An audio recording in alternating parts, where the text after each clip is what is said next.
जय गुरु जी। संगत जी, सत्संग स्टार्ट करने से पहले मंत्र जाप करेंगे। ओम नमः शिवाय, शिव जी सदा सहाय।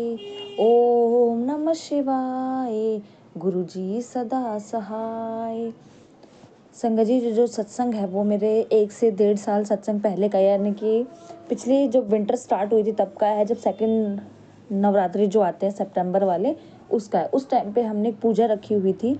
और जो मेरे पापा है वो मतलब गांव वाले घर में रहते हैं, क्योंकि उनकी जॉब वहाँ पे पास पड़ती है और हम शहर में रहते हैं पढ़ाई की वजह से, क्योंकि गाँव में इतनी अच्छी एजुकेशन नहीं होती और मुझे भी कॉलेज कंप्लीट करना था। दैट्स वाई हम शहर में शिफ्ट हो गए थे, क्योंकि वो जो चाहती थी मम्मी कि रोज़ रोज़ ट्रैवल ना करना पड़े घर आने ये वो, इसलिए शहर में शिफ्ट हो गए।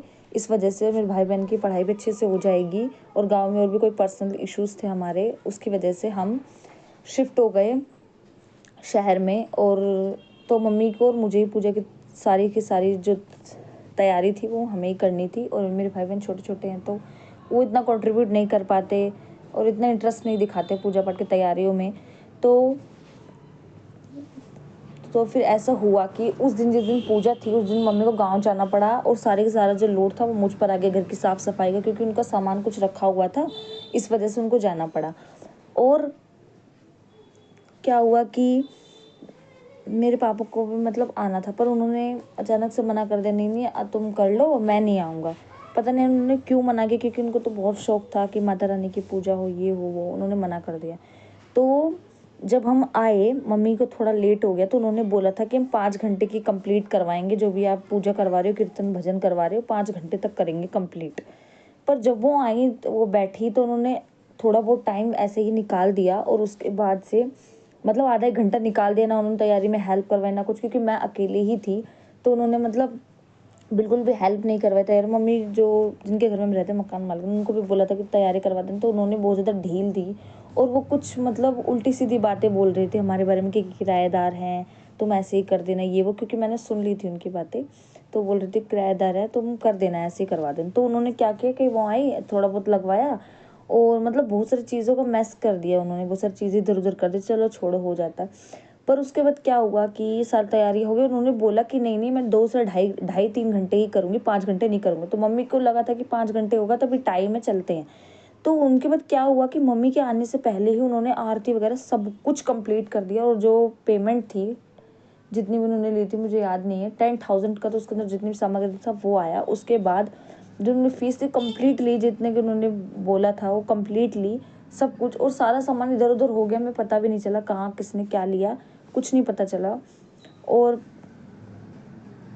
जो पापा थे वो भी नहीं आए, तो शायद अच्छा ही हुआ, क्योंकि उन्होंने मतलब मम्मी ने आरती में भी शामिल नहीं हुई थी। और मम्मी के आने से थोड़ी देर पहले हमने बोला थोड़ी देर रुक जाओ, कि वो आ रहे हैं जल्दी जल्दी में, क्योंकि ट्रैफिक था उससे लेट हो गए थे, वो आ रहे लेकिन वो नहीं रुकी। 5 मिनट का ही गैप था बस, 5-7 मिनट पहले उन्होंने सब कुछ किया, और उनके आने से पहले उन्होंने सब कुछ कर दिया, 5-7 मिनट का ही डिफरेंस था। और मुझे बहुत बुरा लगा कि सब क्या हो रहा है, कि 5 मिनट के लिए कोई इंसान नहीं रुक सकता, कि मुझे हमें और कहीं भी जाना है तो 5 मिनट का डिले भी नहीं कर सकते। तो मुझे बहुत अजीब लगा, बहुत बुरा लगा कि 5 मिनट के लिए वेट नहीं कर पा रही। मैं बहुत उदास हुई उस दिन, और उस दिन मेरी तबीयत भी ख़राब हो गई, मुझे बहुत ज़्यादा लूज मोशंस हो रहे थे अपने आप ही। पर मैंने 1 लोटा मैंने जल प्रसाद पिया, मतलब नहाने के बाद, मतलब 5-10 बार मैं गई, कंटिन्यूसली गई, लेकिन फिर भी मेरी बॉडी में इतनी ज़्यादा मतलब जान बने, आप बोल सकते हो कि 5 से 7 बार बिना कुछ खाए, क्योंकि पूजा थी, पूजा के बाद ही कुछ खाना था। तो मैंने सीधा शाम को कुछ खाया था, 4 बजे 5 बजे, इतने बजे मैंने कुछ खाया था, और बॉडी इतनी बुरी तरह से टायर्ड हो चुकी थी। तो उससे पहले मैंने कुछ नहीं खाया, और आप सोच सकते हो कि 5 से 10 बार लूज़ मोशन जाने के बाद सिर्फ मैं पूरे दिन पानी पीकर ही रही थी, सुबह से लेकर शाम के 4 बजे सिर्फ पानी पिया हुआ मैंने थोड़ा बहुत। और मैं 5 से 10 बार लगातार वॉशरूम गई, लगातार गई, मैंने रुका ही नहीं। उसके बाद नहाने के बाद मुझे बिल्कुल भी वॉशरूम की कोई प्रॉब्लम नहीं हुई, मैं एक बार भी नहीं गई, मतलब फ्रेश होने में एक बार भी नहीं, कि मैं गुरुजी का शुक्राना करती हूँ कि पूजा होने के बाद ऐसा मेरे साथ कुछ नहीं हुआ, जो भी हो उससे पहले हुआ। और मैंने 1 लोटा, जो मतलब बड़े मंदिर से मैंने लोटा ब्लेस करवाया था, मैंने 1 लोटा कंप्लीट पानी पिया था, जो कि मेरे लिए हुआ था।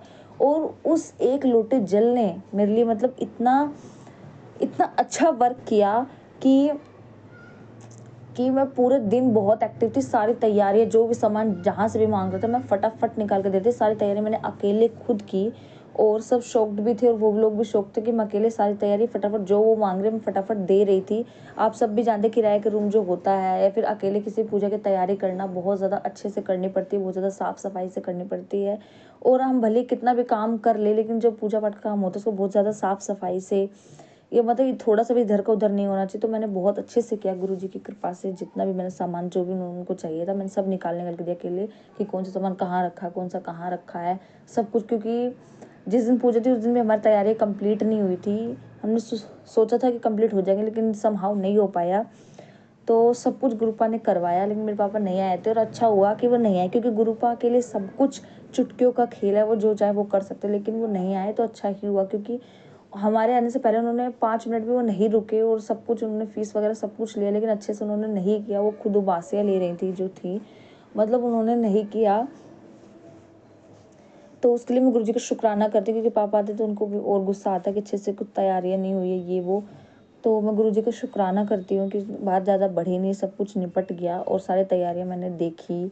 इतनी ज़्यादा बीमार होने के बाद मेरा सब कुछ हैंडल कर लिया, उसके लिए मैं गुरुजी का अनंतम अनंतम शुक्राना करती हूँ। और इस सत्संग से जो न्यू संगत उनको पता चल गया होगा कि गुरुजी का नहीं, अगर ब्लेस नहीं करवाया बड़े मंदिर से तो आप जो सिंपल जो तांबे का लोटा होता है उसको मंदिर में रख सकते हैं। अगर आप नॉर्मल पानी भी गुरुजी का नाम लेके पी ले तो वो भी आपके लिए अमृत समान है, लेकिन तो मंदिर में रखते तो ज़्यादा अच्छे से ब्लेस हो जाता है। उसको रखो और सुबह आधे से नहाना चाहिए और आधे से पीना चाहिए। जैसा कि आप सभी को मेरा सत्संग सुन के पता चल गया होगा न्यू संगत को कि कैसे गुरुजी का जो जल होता है वो सच में प्रसाद होता है। वो सिर्फ नॉर्मल पानी नहीं है, वो प्रसाद है।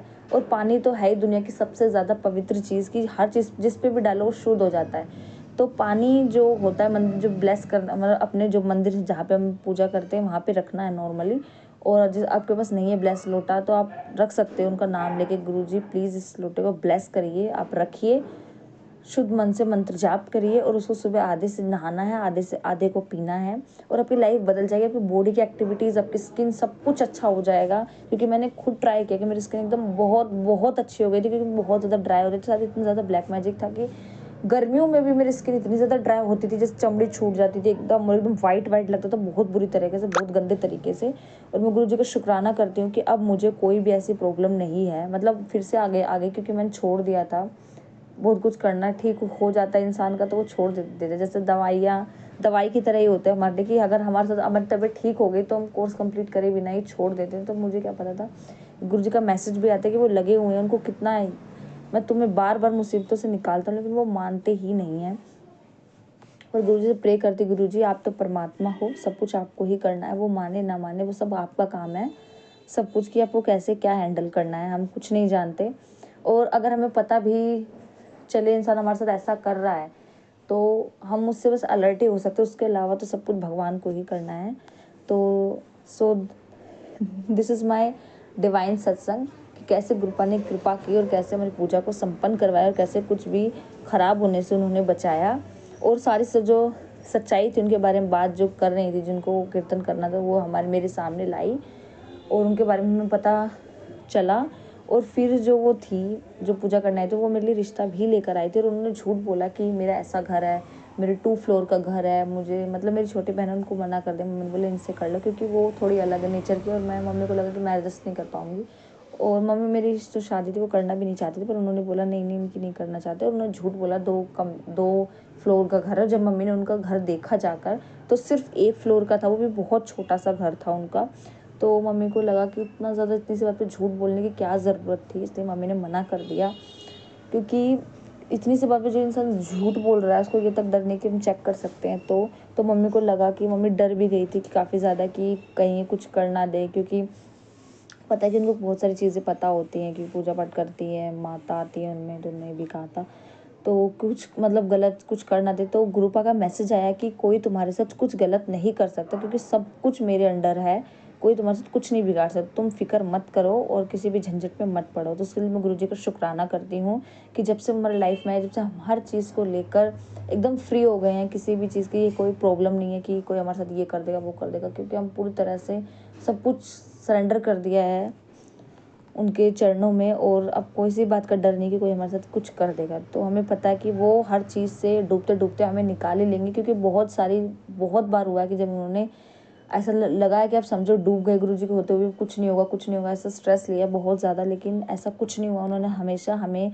डूबते डूबते बचाया, बस डूबने ही वाले थे और एक पल से पहले ही उन्होंने हमें बचा लिया। उसके लिए मैं गुरु जी का शुक्राना करती हूँ अनंतम अनंतम। और बस यही विनती करती हूँ कि आप सभी पर और मुझ पर गुरु जी की कृपा हमेशा बनी रहे। आप सबको परिवार और मेरा परिवार हमेशा खुश रहे। जय गुरु जी, शुक्राना गुरु जी, जय जय गुरु जी, धन धन गुरु जी, वाह वाह गुरु जी। अब सत्संग को यहीं पे विराम करते हैं। संगत जी, अगर आप भी अपने सत्संग को शेयर करना चाहते हैं तो डिस्क्रिप्शन बॉक्स में व्हाट्सएप नंबर दिया गया है, आप उस पर शेयर कर सकते हैं। जय गुरु जी, शुक्राना गुरु जी।